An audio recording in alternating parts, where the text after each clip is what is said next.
Ang matalinong uwak. Noon, may isang matalinong uwak na masayang lumilipad. Nang makadama siya ng pagod, tumapo siya sa isang malaking bato. Nakakita siya ng pitsel na may lamang tubig. Ako ay nauuhaw. Kakaunti ang tubig sa pitsel. Hindi abot ng aking tuka ang tubig. Ano ang gagawin ko? Uhaw na ako. Nag-isip ng mabuti ang uwak. Alam ko na! Kukuha ko ng mga bato at ihuhulog ko sa pitsel. Uwak ay namulot ng mga bato at isa-isang inihulog sa pitsel. Di nagtagal, tumaas ang tubig sa pitsel.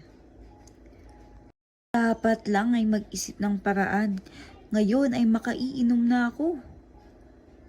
Ang uwak ay uminom ng uminom hanggang sa mapawi ang kanyang uhaw. Ang aral mula sa kwento ay gamitin ang katalinuhan sa paggawa ng paraan.